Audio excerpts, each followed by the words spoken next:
This is my ultimate condo buyer's guide. Whether you've just started saving, you're house hunting at open houses on the weekend for fun, or you're ready to purchase a condo tomorrow, this video was made for you. As you can see, there are chapters in this video so you can jump around and learn about individual topics.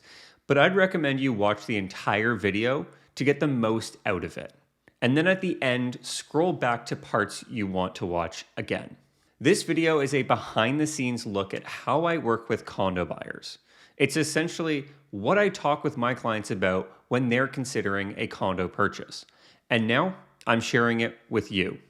You'll notice this video is quite long, so buckle up, break out your pen and paper, and get ready to learn. My name is McCallum, and I am a real estate agent in the city of Toronto, and I run a real estate team which services the GTA. And I help my clients buy and sell condos every single day. There is going to be a lot of information in this video. So if you'd like to schedule a call with me directly, you can go to the first link in the description of this video and book a meeting directly into my calendar at a time that works best for you. And if you learn anything from this video or want to see what other type of real estate content I release next, give this video a thumbs up and hit that subscribe button. Without further ado, let's jump into the ultimate Toronto condo buyer's guide. Chapter 1 is all about understanding your why and when. If you don't know why you're purchasing, then truly ask yourself the question. It's a question I ask every single one of the buyers I meet.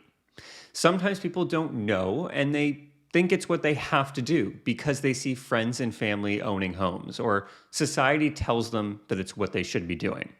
The most common why is because people no longer want to be paying their landlord's mortgage. They want to pay their own mortgage and get the benefits of appreciation. So really, ask yourself why you want to purchase real estate. And then we get to the when question. When is not simply when you want to move into your new home, but it's how long you want to be at that property which you purchase.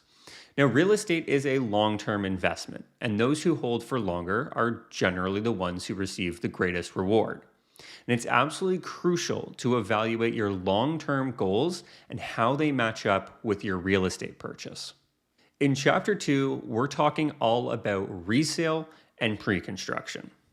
When purchasing real estate, you can either buy a property from someone who already owns the suite, and this is called resale and takes up a large majority of sales on the MLS. And then you have the option of purchasing a condo suite before the building is developed. Now, this is called pre-construction or pre-con. With pre-con, you are buying a contract with the developer who is going to build the condo. And that contract will make you the owner once the suite is completed. And with pre-con, because the suite does not yet exist, you are purchasing based on photo renderings and floor plans. And a vast majority of the building is sold first before a shovel ever hits the ground. So it could be many years, 5 or 6 years, before your suite is even ready. And the reason condos are sold pre-construction is because the developer needs to obtain construction financing, and they can use the purchase contracts in order to obtain it. And you want to take this into consideration when evaluating your when if purchasing pre-con. I've made another video about resale versus pre-construction, so if you're looking for more information, you can go check that video out. But basically, I don't believe pre-construction is the best option for most condo purchasers, and I believe that resale is better value. And by most condo purchasers, I am referring to the first-time buyer. Pre-construction can be a very great option for real estate investors. In Chapter 3, now what we have to look at is what does it cost to purchase a condo in Toronto? And that's a pretty loaded question because as much as people think, condos are not all the same. Generally, condos sell for around $1,100 a square foot in the city of Toronto, but some ultra-luxury buildings sell for $2,000 a square foot, and some pre-con suites sell for that same amount or a little closer to $1,500 a square foot. So a 500 square foot suite is generally around $600,000 with fluctuations primarily due to parking and, of course, the location. And the price per square foot can change due to location, like I said. The further from the downtown core you are, the lower the price per square foot. And older buildings generally carry lower price per square foot as well because their maintenance fees are higher. But let's take a look at the number of sales per price range to get a better understanding of inventory levels. A vast majority of condos in the city of Toronto sell for between $500,000 to $700,000, which is your starter condo price range. And as we get up in price, we start to see fewer and fewer sales. Now, even $700,000 to $800,000 range is a major step down in terms of the number of transactions. And then as we make our way up to over $1 million, the number of sales decreases even further. And there are two primary reasons for this.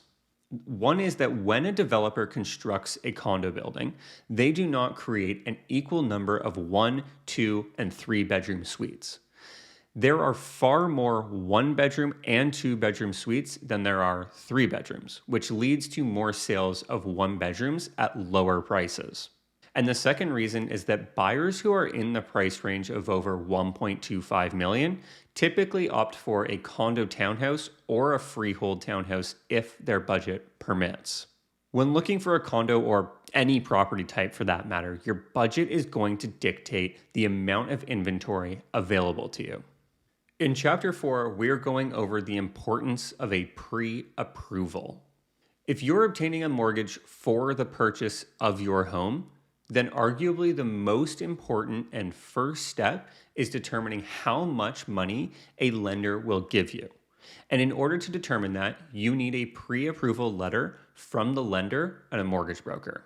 Before shopping, it's crucial to know what you can afford. Because if you purchase a home over your affordability, then you're in some trouble from a payment standpoint. Other than knowing what you can afford, there are other reasons why you should obtain a pre-approval prior to looking at homes. If interest rates are rising, then you're able to lock in a rate for, let's say, 90 to 180 days, depending on the lender. And if you were pre-approved, you are able to make a stronger offer if you're in multiple offers on a property. In Chapter 5, we want to look at formulating your criteria and determining what you want versus what you need. When searching online, typically the criteria you may input only goes as far as to say how many bedrooms and how many bathrooms you're looking for. But it's crucial to have specific criteria beyond just bedrooms and bathrooms in order to only look at listings which are truly of interest. Do you want an older or a newer condo, which we'll get into later in this video? What amenities do you want in the building? Do you want high or a low rise? Do you have any height restrictions? Is there a view that you don't like? Do you need parking? Do you need a locker? What about a balcony? These are just some examples of additional pieces of our criteria that help you as a buyer focus on the right properties. Condos do have very similar features, but not every condo is the same. So it's important to really establish your 3 must-have features. This is your checklist when you see a property online. Does it meet any or all of these points? If the property meets all of the 3 must-haves, then it's a home you'll want to see right away. If the home does not have any of your top 3 features, then it's unlikely that you will want to purchase it even if you see it in person. And as such, you should focus your efforts elsewhere. In Chapter 6, we're going to talk about areas to consider when purchasing a condo. The City of Toronto is split into areas, municipalities, and communities from a real estate coding standpoint. We have W, C, and E, which stand for West, Central, and East. There are condo buildings all over the city, so there are lots of options, but most condos are located in C01 and C08, which is the downtown core. And then we have clusters of condos in W06, which is Mimico, C10, which is Midtown, and C07 and C14, which is North York. In Chapter 7, we are going to focus on the differences between new and old condos. Now, I've created an entire video on this topic, so if you'd like more information, it's there for you to watch. But essentially, when purchasing a condo, you have a few options in terms of age of the building. You can either go with a brand new building like a pre-construction project. You can purchase a property which is under 15 years old, let's say, or you can opt for a building which is older. But let's start off with the pros and cons of a newer resale building. The first and most obvious is that when you purchase a suite in a newer building, not a pre-construction, but a newer building, the features and amenities are, well, new. Other pros include you may have certain home warranties still applicable, you'll have lower maintenance fees, and generally less maintenance in the suite and common areas. Newer condos are not all sunshine and rainbows, unfortunately. Suites in newer buildings tend to be smaller compared to that of older buildings. And new is not always better. When purchasing an older condo, you typically receive the luxury of a much larger space. And there are other opportunities for value-add renovations. And the value of a suite in an older building is generally lower than that of a newer building, providing a lower cost of entry. But again, the grass is not always greener. There are cons to owning a suite in an older building. And the most talked about con is that the maintenance fees can be significantly higher at an older building. In Chapter 8, we're going to chat about the percentage of the building which is owner occupied versus rented. Now, I have absolutely nothing against tenants. They can be great people just living in a condo building, taking great care of the suite. But just like anything else in the world, we treat things we own with more care than the things we rent. And the reason is because when we rent, we aren't as concerned about the asset. Generally speaking, condo buildings which have a higher owner occupancy percentage are operated better because there are more owners in the building who care about the upkeep and the management of their home. But how do you, as a buyer, know the percentage of owners versus tenants in a building? Well, the status certificate will show you this information. And we will get into the status certificate a little bit later in this video, so wait for that. In lieu of using the status certificate, an easy-ish way to understand the rental occupancy numbers in a particular building is to look at the number of leases which have occurred on the multiple listing service in that particular building over the past year, and compare that to the total number of suites in the building.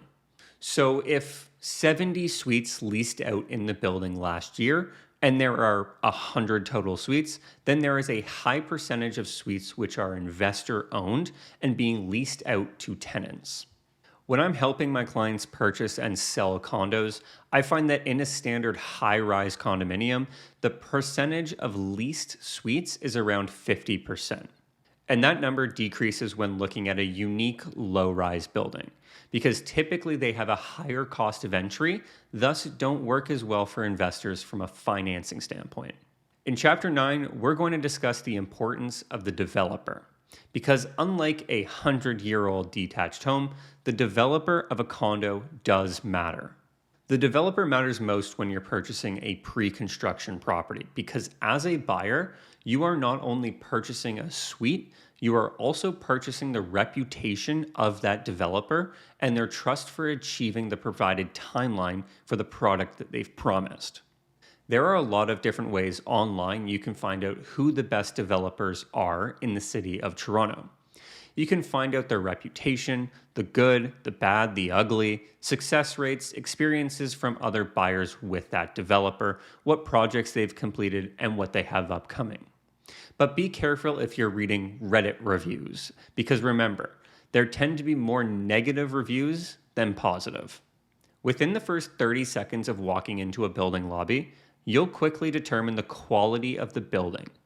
It's weird to say, but you will either get a good or a bad vibe from the building lobby, which will influence your perception of the entire building and the suite upstairs.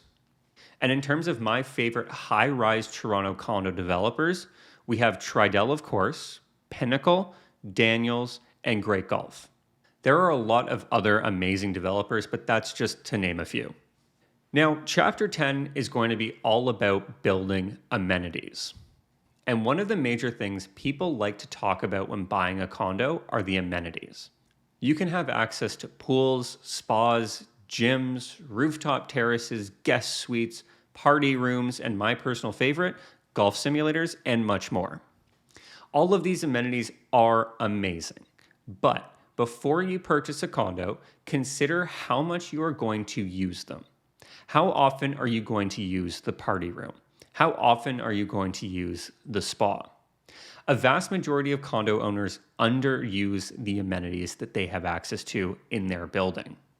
And something most condo buyers don't take into consideration when searching for a new home is how amenities factor into their maintenance fee. Many people think the amenities in their building are free, which they're not.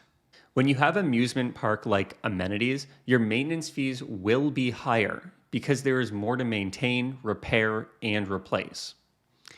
For me personally, I live in a low to mid-rise condo, and I chose this style on purpose because I like the feeling of a low rise over a high rise. But in addition to the style of building, I also chose a building which had fewer amenities than the neighboring buildings in the area. And that's because I knew I wasn't going to make good enough use out of a pool or a spa, and I would be paying more in my maintenance fees for something I wasn't going to use. Overall, really determine which amenities are important to you and how much you will actually use them. As with most situations when living in Canada, there are other taxes to be paid.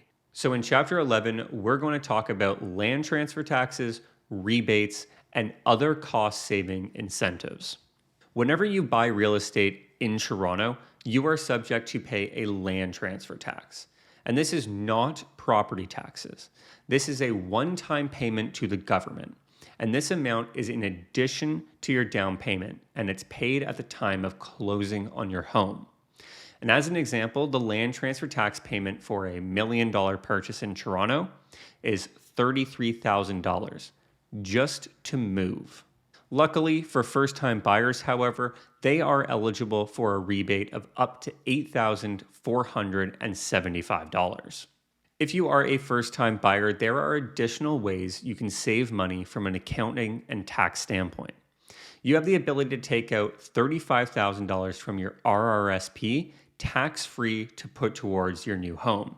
But you must return that amount back into your RRSP within 15 years. And more good news for first-time buyers, the government has recently, as of April 1st, 2023, introduced a new savings account called the First Home Savings Account, or FHSA, which allows first-time buyers to deposit up to $40,000 on a tax-deductible basis as long as they use the funds to purchase their first home within 15 years. And what's even better about the FHSA is that you don't have to put that money back into the account within a certain period of time after your purchase, unlike the RRSP. Now let's get into the nitty-gritty of condo terminology. In Chapter 12, we're going to chat about maintenance fees and condo fees. And just by the way, these terms are interchangeable. So what do condo fees cover? Well, they can cover your utilities like water, heat, AC, and hydro, depending on the building. Building insurance, common area maintenance, and financing the reserve fund. And more on the reserve fund later. Older buildings tend to include utilities, while newer buildings tend to be separately metered. Another question you likely have about maintenance fees is how are they calculated? And does everyone in the building pay the same amount? Condo fees are primarily calculated based on the specific square footage of the subject suite.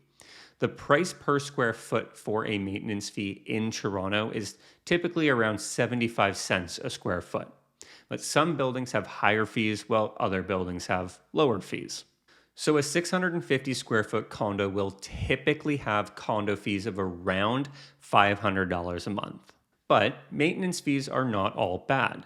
They actually help and protect the owners in the building from large cash outlays should a major repair be needed. And that's where the reserve fund comes into play, which is Chapter 13. The Condominium Act of 1998 requires that all condos have a reserve fund. And a reserve fund is a special account within a financial institution such as a bank, loan and trust corporation, or a credit union. And this account is separate from the condominium's operating fund. and it's used to pay for major repairs and replacements to the condominium's common elements. As we've briefly discussed, a portion of the owner's monthly maintenance fee is deposited into the reserve fund each and every month. And the reserve fund is intended to ensure that the corporation has enough money to pay for future repairs. As someone who is going to be purchasing a condo, how are you to know the maintenance fees, how much money is in the reserve fund, and more about the corporation? Well, that's what the status certificate is for, which is chapter 14 of this video. A status certificate is a report on the current state of the condominium corporation, prepared by the board of directors, which offers a financial and legal snapshot of the building and information on those who run it.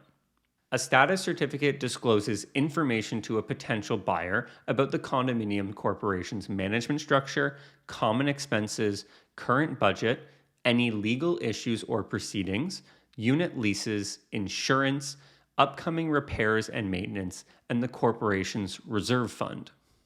But before you submit an offer on a property, you need, of course, to tour the home. So in chapter 15, we're going to chat about touring condos. It sounds pretty easy. You walk into the home and you determine if you want to buy it. You're going to know if the suite is where you want to live within the first 30 seconds. You're either going to get a good or a bad vibe. Rarely are you going to be indifferent about the property. When your gut is telling you it's not the right fit, don't force yourself to like the home. If you like but don't love it, move on. However, if you do like the property, make sure you check out the entire building, not just the suite itself. Take a look at the amenities, parking space, and the locker if you can. I was working with a couple early in my career, and during the end of each showing at each property, they would turn to each other and say a number at the same time. Of course, I had to ask them what they were doing, and it turned out they were ranking the property individually out of 10. If they both gave the suite a score of 8 or higher, then it worked for them, so they would heavily consider submitting an offer. If either of them set a number 6 or lower, then they wouldn't think about the property again and they'd move on to the next home. I thought this was an incredible way of weeding out units. But what happened when one gave a score of 9 and the other gave a score of 6? No big fight, no argument, no convincing the other to change their score. Again, they just let it go. If one person wasn't going to be happy in the home, then neither of them would be. Now that we've gone over maintenance fees, status certificates, and pre-approvals, it's time to get into chapter 16, which is all about conditions. Another term meaning the same thing as condition is contingency. And a condition is a term in a contract that has an expiration attached to it. Without the condition being removed before its expiration, the contract falls apart. Now, there are typically 2 conditions used when offering on a condo, and they are financing and status certificate. Essentially, the buyer and buyer's agent can elect to write conditions into their offer, and the wording of those conditions allow the buyer, the buyer's agent, lawyer, and mortgage broker to conduct due diligence after the offer is accepted.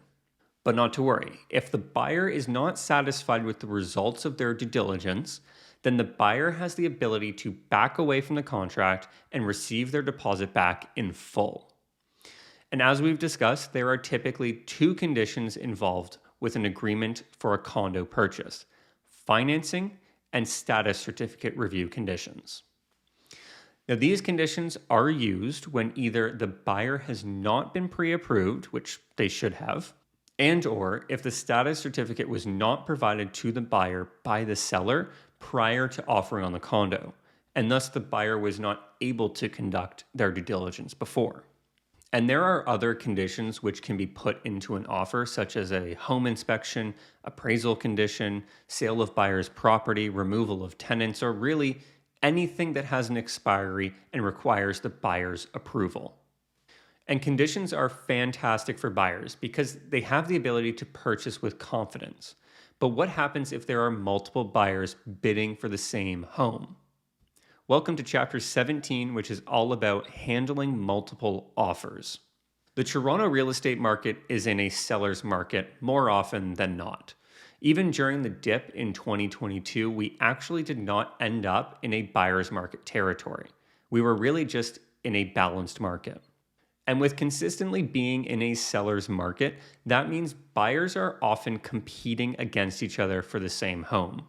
When there are multiple buyers competing for the same property, that means there is very little or almost no traditional negotiating between the buyer and the seller, because the seller doesn't need to or want to negotiate because they have many buyers lining up to buy their home.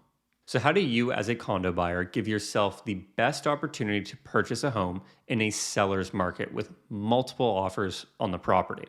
Firstly, and this should be no surprise as we've already talked about it, getting pre-approved. The pre-approval tells you what you can afford, so you can shop and buy with confidence from a financing standpoint. With a pre-approval, the lender is telling you what they will give you as a mortgage amount, so you'll know that you'll get the financing. But of course, like anything, there are still stipulations. The deposit is the next component, which we haven't really talked about. When submitting an offer, there are two methods of delivering a deposit. One is herewith, meaning the bank draft is given to the listing brokerage's trust account as soon as the offer is accepted. And the second is the deposit is delivered to the listing brokerage's trust account within 24 hours of the accepted agreement. As you can imagine, the seller of the property wants the money as soon as possible, so they favor offers with deposits herewith. Now, I think I can gloss over the price aspect pretty quickly. Highest price typically wins the bid, but not always. Conditions play a large role in the competitiveness of an offer. If an offer is conditional upon the buyer's due diligence, then the offer is less competitive because, as you recall, the buyer can back out and get their deposit back in full if they are not satisfied.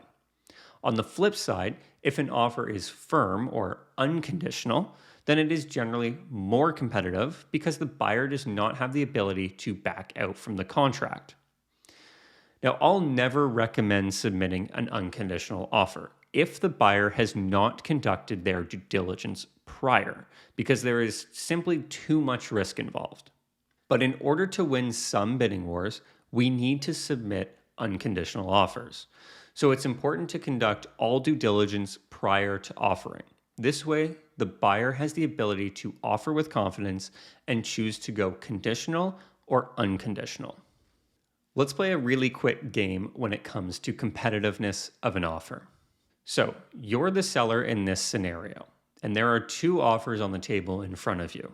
Offer A is $700,000 with a 5% deposit herewith, is unconditional, and closes August 15th.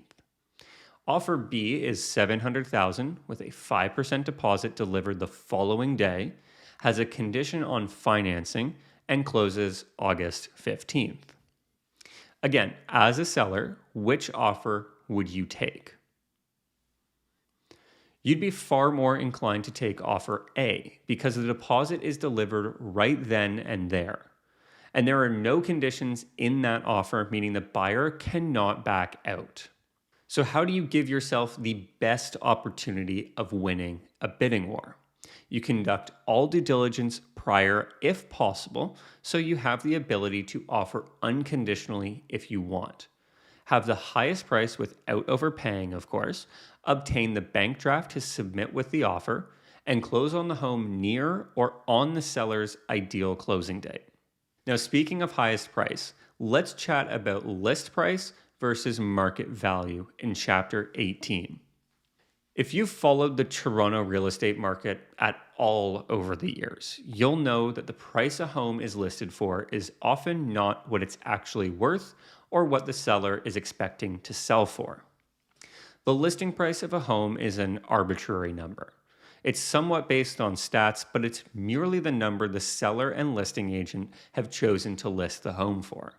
And generally, properties do not sell for their exact list price. They can sell for over, and they can sell for under. And I receive calls all the time from buyers asking if the price on the listing is what the seller is expecting. So people looking at real estate online already know when a deal appears too good to be true. And then we get to market value, which is what the home is actually worth on the open market and is dictated by market conditions and recently sold properties. Often people say that market value is what someone is willing to pay, which isn't wrong. But what if what that person paid is over and above what the comparable sales showed as market value? I.e., the comps and market conditions showed a market value of $950,000. However, the home sold for $1 million. Did that person overpay? Possibly, but the thing is, market value can also be somewhat subjective. Individual buyers value a home's features differently based on their intended use. Some may find the den size completely usable for their purpose of just a desk and a small office, while another buyer may need a larger den, so thus values the home for less and offers accordingly. Although we buy and sell real estate in a free market, the property also needs to be appraised, which is going to be Chapter 19. When a home is purchased and the buyer is obtaining a mortgage, either the lender or mortgage insurer is going to conduct an appraisal. But what is an appraisal? Why is it done if the property is already bought for market value? And what happens if the appraisal is not the same amount as the purchase price? All of which are great questions because people so often forget about the appraisal process. And honestly, most buyers don't even know that it's a component of their purchase. All right, so an appraisal is the process of a lender or mortgage insurer hiring an appraiser to evaluate the home to determine if the buyer overpaid compared to the appraiser's analysis. And it's worth noting that the appraiser has access to the exact same data and comps as realtors. And an appraisal is conducted because the lender needs to confirm they are not providing additional mortgage over and above the appraised value. Say, for example, a property is purchased for $1 million and the appraisal value is $900,000. In this case, the lender is only going to provide a mortgage amount based on a $900,000 valuation. And this is the most important part. If the appraisal comes in under the purchase price, then the buyer is responsible for covering the difference. So in the example we just used, the buyer would need to come up with $100,000 because the appraisal amount was $900,000 and the purchase price was $1 million. Now, for Chapter 20, I'm going to jump into the strategies that sellers have to list their homes for sale. But don't worry, it's going to relate to the types of offers you as a buyer can submit. Earlier in this video, I was talking about how we are more frequently in a seller's market than a balanced or a buyer's market. And in a seller's market, the sellers hold all the cards and can dictate how buyers need to react when a home is listed. Sellers have two primary strategies they can choose from when listing their home. One, they can list the home for the price they believe is fair market value and allow buyers to submit offers at any time. And as the name suggests, this is the offers anytime strategy. The second strategy is holding back offers or having an offer presentation date. In this strategy, the sellers list their homes artificially low on purpose to generate as much buyer interest as possible. And then typically 1 week after listing the home on the MLS, the sellers allow any and all buyers to submit their offers on a specific date at a specific time. And this is what creates a bidding war. But how does this relate to you as a buyer of a condo? Well, because like I said, sellers can control the process while buyers just follow along. So when you're searching for a property, you're either going to see the home listed appropriately and will have the opportunity to submit an offer on your own timeline, or you're going to see the property priced under fair market value set up for multiple offers. But there's a way to avoid multiple offers even if the property is holding back offers, and that is to submit a bully or a preemptive offer. This type of offer is submitted before the offer presentation to bully the seller into foregoing the presentation and accepting your offer.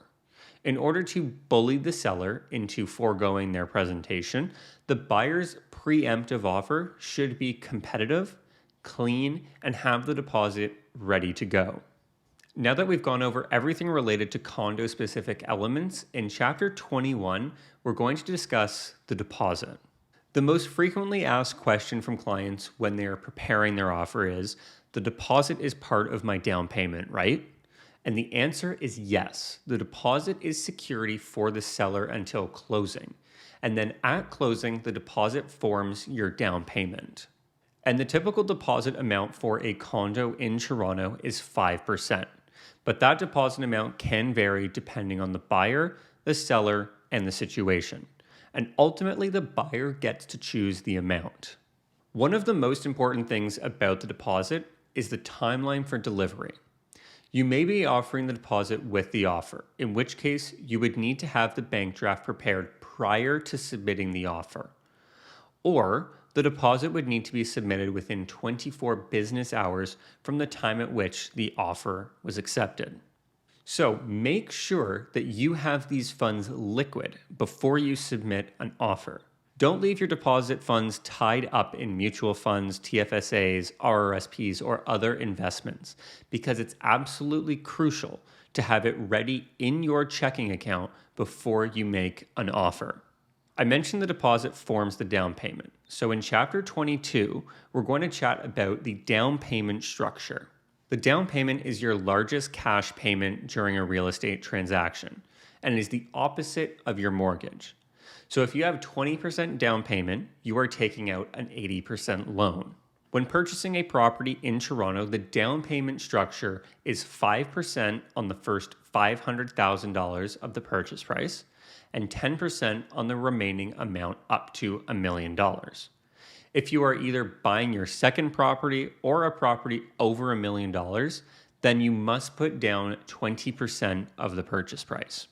So if you are a first-time buyer purchasing a $600,000 condo, the minimum down payment is $35,000, broken down into 5% on the first $500,000, which is $25,000, and 10% on the $100,000 between $500,000 and $600,000, which is $10,000. I mentioned a minute ago that your down payment is your largest cash outlay. But there are more fees associated with purchasing a home in Toronto. So in Chapter 23, we're going to go over the primary closing costs. In a real estate transaction, we typically say there are two sets of payments, the most known being the down payment, and the second being forgotten about more often, which is closing costs.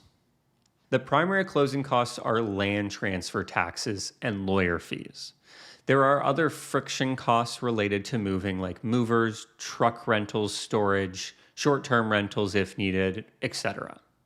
Now again, land transfer taxes are not the same as property taxes. Instead, they are a one-time payment to the government when you close on your home. There is a provincial land transfer tax, so when you purchase a home anywhere in Ontario, you will pay a tax. And in Toronto, there is a second land transfer tax, so essentially double the tax when you purchase in Toronto. Let's stick with the example of a $600,000 condo purchase in the city of Toronto. You would pay just under $8,500 towards the provincial land transfer tax and just under $8,500 towards the municipal land transfer tax, totaling a one-time payment of just under $17,000. And to answer your question before you even ask, yes, that is in addition to your down payment. Fortunately for first-time buyers, the government does give you a rebate of a maximum of $8,475. So that $17,000 turns into a payment of just under $8,500. And in addition to your team of realtor and mortgage broker, you also have a lawyer who is going to close on the property for you. And what I mean by close on the property is they are going to transfer the funds between buyer, lender, and the seller and they are also going to transfer title from the seller to the buyer. And lawyer fees in Toronto are typically around $1,500 depending on the purchase price. Now that we have a complete understanding of purchasing a condo, in Chapter 24, we're going to take a look at 5 elements of an offer and how you actually submit the offer. The 5 key elements of an offer are the price, the deposit amount, the conditions, the irrevocable, and the closing day. Let's start off with the price. So you've found a great condo, but how do you know what it's worth and what an appropriate offer price is? Well, your real estate agent is going to present you with an offer analysis to determine all of the information. And an offer analysis will contain the property information like square footage, lot size, easements, history of the home, age, school districts, developments in the area, and more. It will also have the recent sales in the neighborhood with an analysis on each property. And this is more commonly referred to as a comp list, which mostly determines the value of the subject property. And another component is the active listings, because not only do the recent sales dictate value, but the current competition does as well. Using the offer analysis, you should have an understanding of the fair market value for that property and can offer with confidence. The second element is the deposit, which we've already gone over at length, but essentially there is a section in the agreement of purchase and sale which sets out the deposit amount the buyer is submitting. The third element is the conditions put into the offer, which we have also gone over. But to recap, conditions allow the buyer to conduct their due diligence following an accepted agreement, with the ability to back out of the deal if they are not satisfied. The fourth element of an offer is the irrevocable, which we have not yet touched on. The irrevocable is essentially the time at which the offer will expire, and the other side will need to make a decision before that time. So if you submit an offer at 5 p.m. and it's irrevocable until 11 p.m., the seller must choose to either accept, reject, or send a counteroffer prior to 11 p.m. Otherwise, the offer will be dead. If the seller sends a counteroffer to you, then they are able to extend the irrevocable in order to give time to you to make a decision. So every time a counteroffer is presented, the irrevocable is typically extended. And speaking of counteroffers, most people think a counteroffer is just on the price. But in reality, a counteroffer is a change to anything in the offer. It can be the change of one word in one clause, and it's still considered a counteroffer. The fifth and final element of an agreement of purchase and sale is the closing or possession date. This one is fairly self-explanatory. It's the day you will receive the keys to your new home.